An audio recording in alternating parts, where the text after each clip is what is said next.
సోదరులారా, యేసుక్రీస్తు నామమున మీకు శుభవదనాలు. ఎక్కడెక్కడైతే దేవుని మాటలు వినబడుతున్నావో అక్కడంతా ఉన్న దేవుని ప్రజలందరికీ, గ్రామీణ పట్టణ ప్రజలందరికీ, దేశ ప్రజలందరికీ, విదేశీలో ఉన్న ప్రజలందరికీ ఆయన ఆశీర్వాదములు, దీవెనలు, ఆయన మాటలు గాలిలో వినపడుతున్నాం. ప్రభు దేవుడు మనందరికీ తోడుగా ఉంటాడు. సరే, ఈరోజు పాఠానికి ముందు ప్రార్థన చేసుకొని దేవుని మాటలు విందాం. ప్రేమగల జీవంగల మా పరలోక తండ్రి, పరిశుద్ధ పాదముకు స్తోత్రం నాయన. మరోసారి నీ సన్నిధానంలో మేము ఉండడానికి, నీ మాటలు వినడానికి మీరు చూపిస్తున్న కృపను, ఆశీర్వాదాన్ని బట్టి స్తోత్రం చెల్లిస్తున్నాం. మమ్మల్ని పరిశోధించండి, పరీక్షించండి, నీ ప్రయాసమైన మార్గం చూడండి, నిత్య మార్గం నడిపించండి. ఆత్మహత్యలు, వ్యభిచారము, డ్రగ్స్ అణిచివేయమని ప్రార్థిస్తున్నాం. నేనైనా తండ్రి సమాధానం, శాంతి నెలకొల్పాల్సిందిగా ప్రార్థిస్తున్నాం. ఉగ్రవాదాన్ని, డ్రగ్స్ను అణిచివేయాల్సిందిగా ప్రార్థిస్తున్నాం. ధనికులను నీ వాక్యం చేత సంధించమని ప్రార్థిస్తున్నాం. నేటి వాక్య అధ్యయన ఆశీర్వాదాలు మిండుగా ప్రసాదించండి. రైతులను ఆదుకోమని యేసునామం నా ప్రార్థించి అడివేడుచున్నాం తండ్రి, ఆమెన్. సోదరులారా, ఈరోజు దేవుని ఒక పరిశుద్ధ లేఖనములో నుంచి మరి ఆదికాండం 25 అధ్యాయము 29వ వచనం నుంచి మరి ధ్యానించుకోబోతున్నాం. ఒకనాడు యాకోబు కలకూర వంట, మరి చిక్కుడుగాయ వంటకు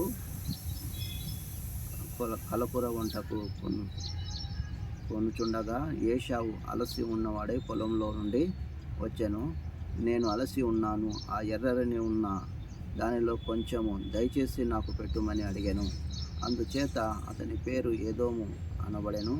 అందుకు యాకోబు, నీ జ్యేష్ఠత్వము నేడు నాకిమ్మని అడగగా, ఏశావు, నేను చావబోచున్నాను కదా, జ్యేష్ఠత్వము నాకెందుకనెను. యాకోబు, నేడు నాతో ప్రమాణం చేయమనెను.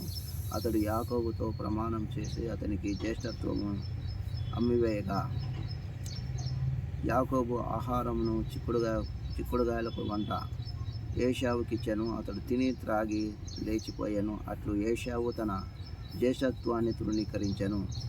సోదరులారా, మరి ఇక్కడ జ్యేష్ఠత్వాన్ని గురించి మనం చూసినట్లయితే, మరి ఇద్దరు అన్నదమ్ములు, మరి పెద్దవాడు చిన్నవానికి దాసులు అవుతాడు ఏశావు అని పూర్వమందే దేవుడు చెప్పిన ప్రకారము దేవుడు ఇచ్చేంత వరకు కూడా యాకోబు మరి ఉండకుండా తాను మోసం చేసి, దేవుడు నాకేమి ఇచ్చేదేముంది, నేనే తీసుకుంటానని తాను మరి అన్నను మోసం చేయడం జరిగింది.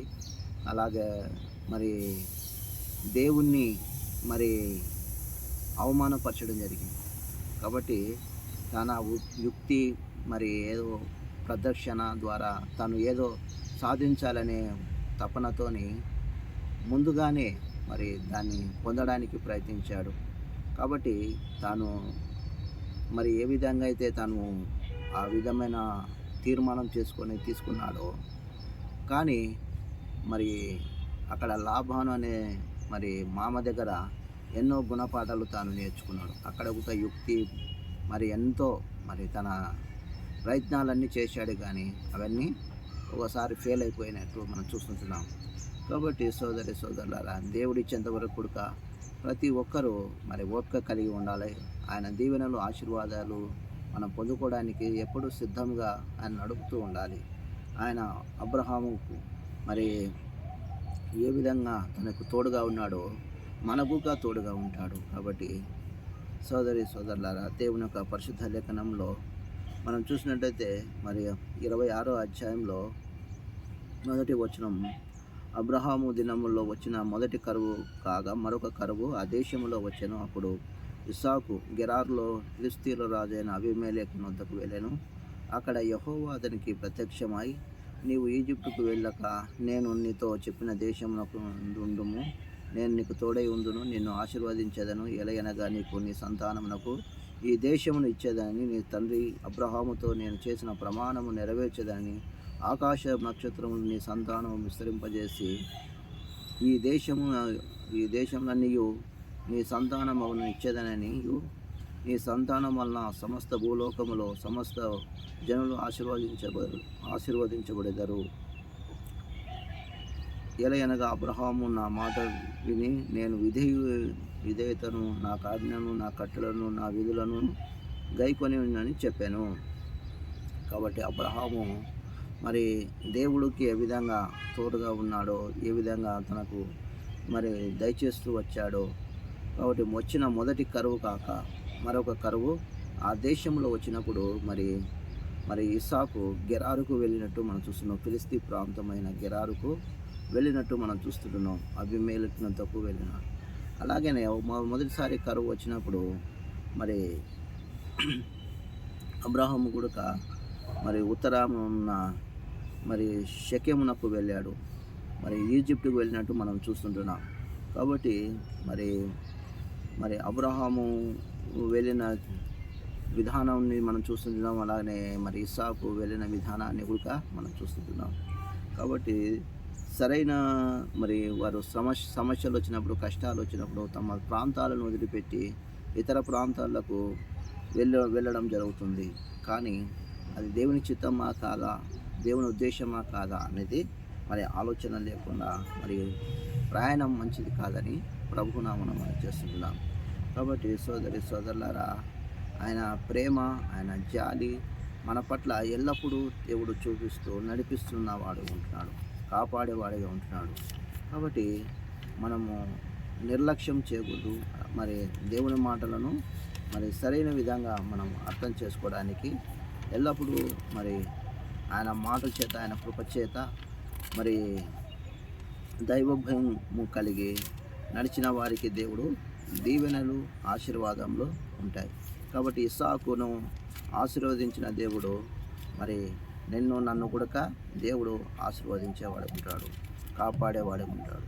కాబట్టి ఇక్కడ చూసినట్టయితే 2 తిమోతి పత్రిక 3వ అధ్యాయం 15-16 వచనాల్లో విశ్వాసము ద్వారా రక్షణార్థమైన జ్ఞానమును నీకు కలిగించుటకు శక్తిగల పరిశుద్ధ లేఖనమును బాల్యం నుండి నీ వెరుగుదువు గనుక నీవు నేర్చుకున్న రూఢిపరిచి తెలుసుకుని ఉన్నవి ఎవరి వలన నేర్చుకుంటివో ఆ సంగతులన్నింటినీ వాటి యందు నిలకడగా ఉండుము.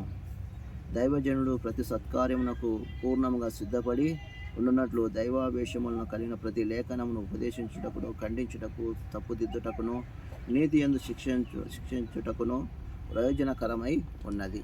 కాబట్టి మనము దైవికమైన మరి మాటల్లో, దైవికమైన శిక్షలో మనం పెంచబడడం అవసరము, సరైన విధంగా మరి నిలబడడం అవసరమై ఉన్నది. కాబట్టి దైవికమైన అలవాట్లు లేకపోతే మనకు మరి ఏదో కోల్పోయే వారిగా ఉంటాం, దేవునికి దూరం అయిపోయే వారికి ఉంటాం, శాంతిని కోల్పోయే వారికి ఉంటాం. కాబట్టి మంచి విషయాలను మనం ఎప్పుడూ ధ్యానిస్తూ ఉండాలి, మంచి విషయాలను మనం తెలుసుకుంటూ ఉండాలి. అప్పుడు దేవుడు మనకు తోడుగా ఉండేవాడిగా ఉంటాడు, దేవుడు మనకు సహాయం చేసేవాడిగా ఉంటాడు. మరి విధంగా చూసినట్లయితే 6వ వచనం నుంచి ఇస్సాకు గెరారులో నివసించెను. ఆ చోట ఆ మనుషులు అతని భార్యను చూచి ఆమె ఎవరు అడిగినప్పుడు అతడు నా సహోదరి అని చెప్పాను. ఎందుకనగా రెబ్కా చక్కనిది గనుక ఆ చోటి మనుషులు ఆమె నిమిత్తము నన్ను చంపుదురేమో అనుకొని తన భార్య అని చెప్పుటకు భయపడాను. అక్కడ అతడు చాలా దినములుండి తర్వాత ఫిలిస్తీయుల రాజైన అబీమెలెకు కిటికీలో నుండి చూచినప్పుడు ఇస్సాకు తన భార్య అయిన రిబ్కాతో సరసలాడుట కనబడెను. అప్పుడు అబీమెలెకు ఇస్సాకును పిలిపించి, ఇదిగో ఆమె నీ భార్యయే, ఆమె నా సహోదరి అని ఎలా చెప్పితివి అడుగగా, ఇస్సాకు ఆమెను బట్టి నేను చనిపోదునేమో అనుకుంటుని అతనితో చెప్పాను. అందుకు అబీమెలెకు, నీవు మాకు చేసిన ఈ పని ఏమి? ఈ జనుల్లో ఎవడైనా ఆమెతో నిర్భయముగా శయనించవచ్చునే. అప్పుడు నీవు భూమి మీద పాతకము తెచ్చినట్లు వాడబోతువు అనెను.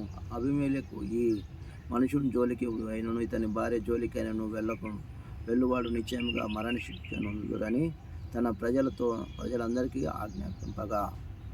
కాబట్టి ఇక్కడ అబీమెలెకు మరి చెప్తూ ఉంటున్నాడు, మరి ఎవరు కూడా తన భార్య జోలికి, తన జోలికి వెళ్ళొద్దు అండి ఇస్సాకు, రిబ్కా జోలికి అని అక్కడ తన జనులకు అబీమెలెకు ఆజ్ఞాపిస్తున్నాడు. ఏమిటయ్యా నువ్వు చేసిన పని? నువ్వు ఒకవేళ ఆమెను నా సహోదరి అని చెప్తే, ఒకవేళ ఆమెను ఎవరైనా శయనించింటే, ఎవరైనా తప్పు జరిగింటే ఆడ అయ్యా మా మీదకి పాతకం తెచ్చిన వాడు అవుతావు, మమ్మల్ని శపించిన వాడు అవుతుంటివి, మా మీదకి పాపము వస్తుండే కదా అని ఇసాకును ఆడ గద్దిస్తున్నట్టు మనం చూస్తుంటున్నాం అబీమెలెకు రాజు. కాబట్టి సరైన మనము మరి మరి తండ్రి గారు సగం అబద్ధం చెప్తే కొడుకు గారు పూర్తి అబద్ధం చెప్తున్నట్టు మనం చూస్తుంటున్నాం. కాబట్టి ఇటువంటి అబద్ధాల వల్ల ఏమి నేర్చుకుంటున్నాం, ఏమి సాధిస్తున్నాం, ఏమి మనము